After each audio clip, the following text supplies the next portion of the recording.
இப்போ நம்ம வந்து லாஸ் ஆஃப் ப்ராஃபிட்டில் வந்து ஒரு ப்ராப்ளம் ஒன்று பார்க்கலாம்.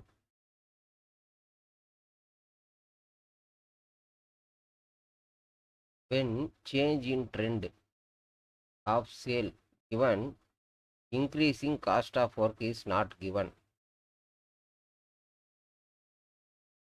ட்ரெண்டு கொடுத்துருக்காங்க, சேல்ஸ் ட்ரெண்டு கொடுத்துருக்காங்கன்னா அப்போது ஃபஸ்ட்டு கிளைம் என்ன பண்ண போகிறோம்? Turn over ratio turn over reduction இன் டர்ன் ஓவர் இதில் வந்து ட்ரெண்டை நம்ம யூஸ் பண்ண போகிறோம். ஏன்னா இது வந்து சேல்ஸ் ட்ரெண்ட்.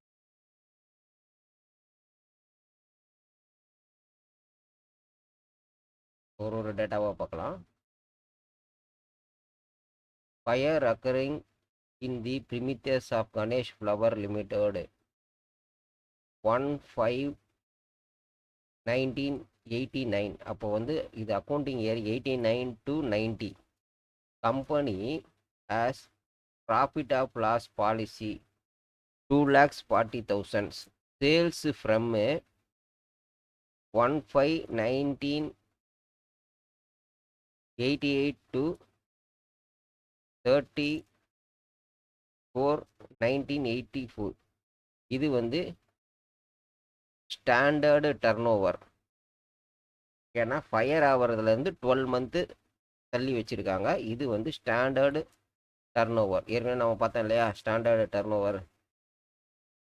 இது வந்து ஸ்டாண்டர்டு டர்ன் ஓவர் இதில் வந்துருச்சு. அடுத்தது சேல்ஸ் ஃப்ரம் 1/5/98 to 31/8/98 1988 வந்து 6 lakh rupees.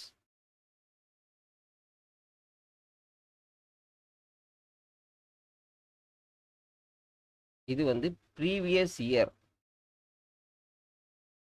Annual turnover கணக்கில் வச்சுக்கலாம். During the indemnity period. Indemnity பீரியட்னா இதுதான் எஃபெக்டான பீரியடு.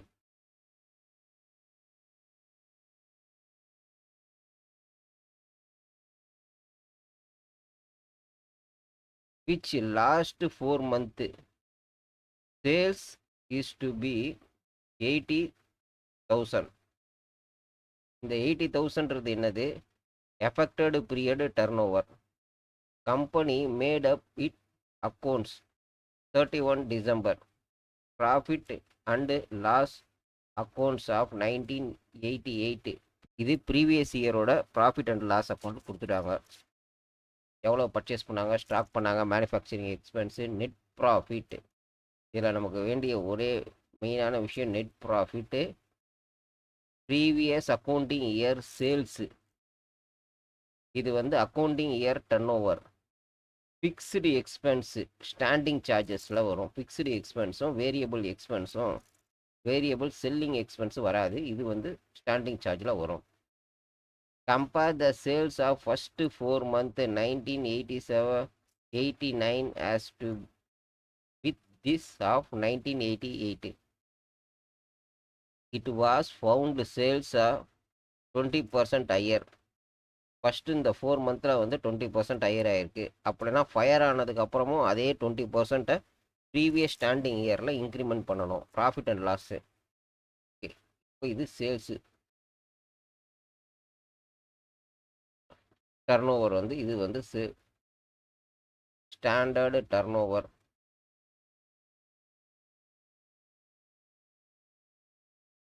இது வந்து standard turn over. Previous year அந்த மந்தில் என்ன நடந்திருக்கு?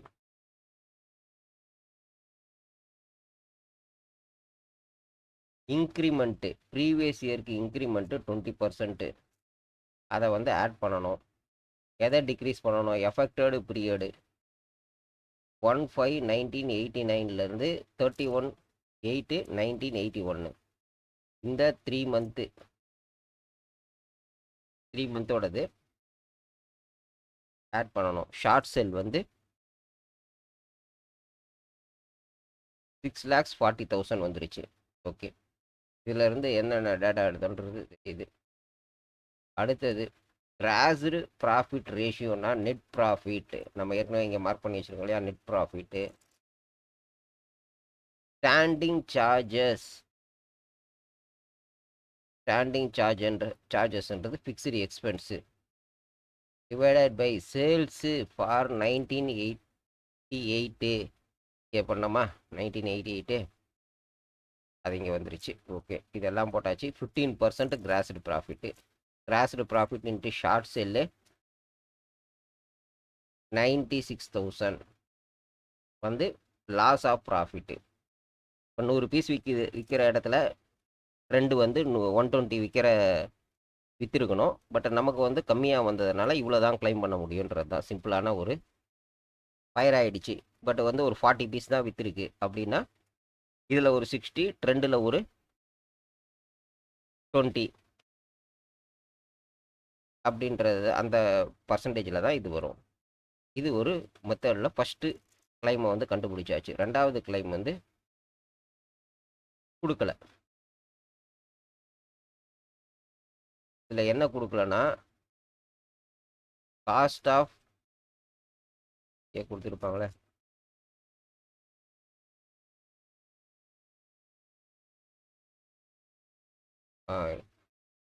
இன்க்ரீஸ்டு காஸ்ட் ஆஃப் ஒர்க்கிங் அப்படின்னா எதுவும் இல்லை. இவங்க நேராக வந்து லாஸை மட்டும் கிளைம் பண்ணிக்கிறாங்க.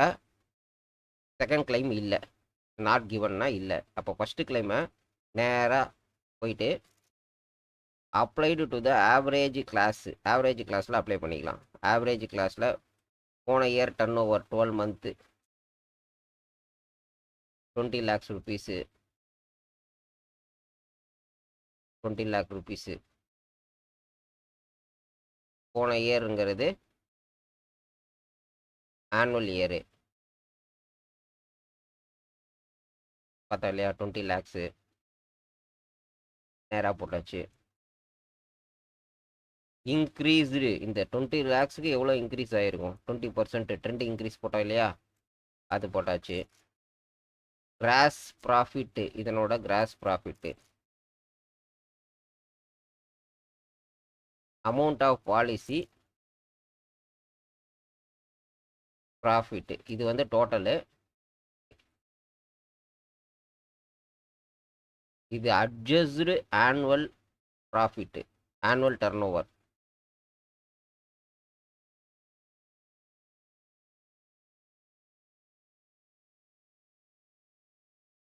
சாரி, இதுக்கும் போடணும். இதுதான் லாஸு.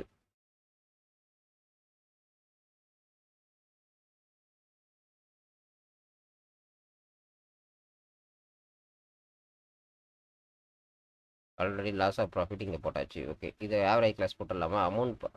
அமௌண்ட் வந்து 2,40,000 ரூபா. ஓகே, ஆனுவல் டர்ன் ஓவர் வந்து ரிடக்ஷன் போக அட்ஜஸ்டு ஆனுவல் டர்ன் ஓவர் வந்து 3,60,000 ரூபா போட்டாச்சு. இது வந்து லாஸ் ஆஃப் ப்ராஃபிட்டு. இங்கே வந்து ஆட் பண்ணலை, நம்ம கண்டுபிடிக்கல.